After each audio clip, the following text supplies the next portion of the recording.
The Chocolate Touch, written by Patrick Skeen Catling, pictures by Margot Apple, read with permission of HarperCollins Children's Books.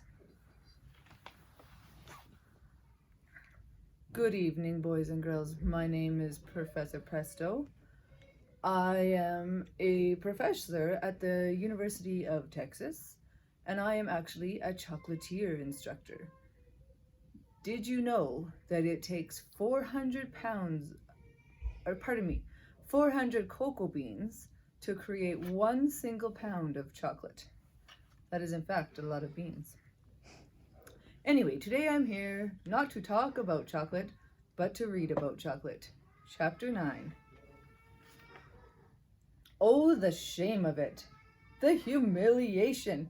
John wept breathlessly as he ran, shocked and frightened, indignant and angry at the world that had suddenly turned against him.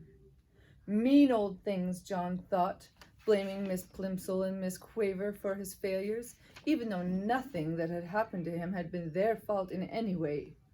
Horrible old school, he thought, even though he had liked school until that morning.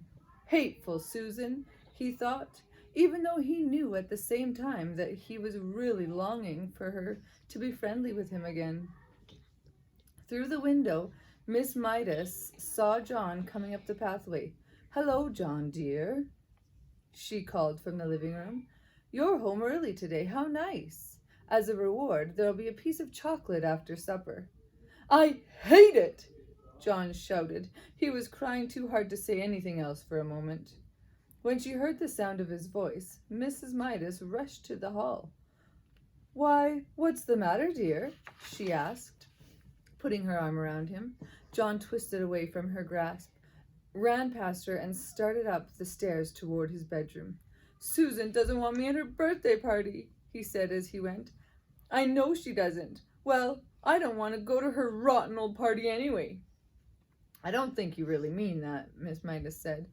"Besides," she added, and John was halted by the softness of her voice, "Miss Buttercup just telephoned to say she was going to drive over herself at 4 o'clock to pick you up." "She did?" John said, blinking down at his mother from the top of the stairway. "Yes, she did," Mrs. Midas assured him, "so you'd better hurry and get yourself washed up and brushed. Your party clothes are laid on your bed."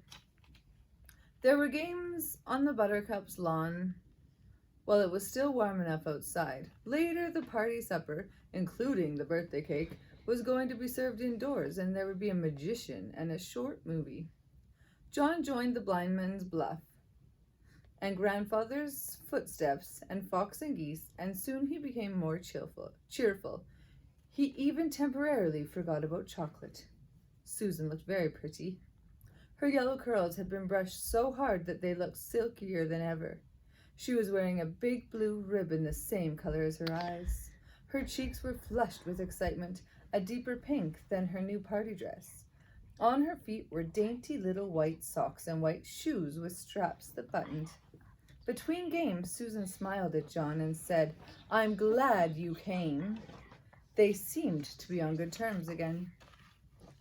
Then Mr. Buttercup approached, bringing a bucket of water from the garage. He set it down in the middle of the lawn without spilling a single drop.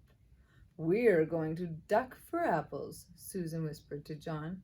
"The boys against girls. You can be captain of the boys' team." The two teams lined up for the race, Susan leading the girls and John the boys. "The idea is this," Mr. Buttercup explained. "When I say go—" "Not yet, John. Susan and John will run to the bucket. There are 12 apples floating in the bucket and 12 people in the race. Using only their teeth, Susan and John will grab their apples and run back to their lines.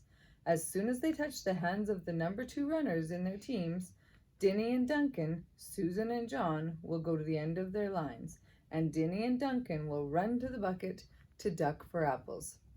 Do you all understand the way this is going to work? All right. 1 to get ready, 1 to get ready, 2 to get steady, and 3 to go. Susan bounded ahead like a jackrabbit and had her face deep in the bucket by the time John reached her side and crouched down for his apple. He got his eye on a big red one with the stalk jutting up conveniently for him to grab. He lowered his face, opened his mouth, and lunged. Somehow his nose touched the apple before his teeth did and pushed it below the surface of the water. John's mouth followed the apple down. Then a terrible thing happened. The clear water in the bucket turned into dark, brown, sweet, liquid chocolate. Susan and John immediately pulled their heads up, but it was too late. Their faces were drenched with chocolate syrup.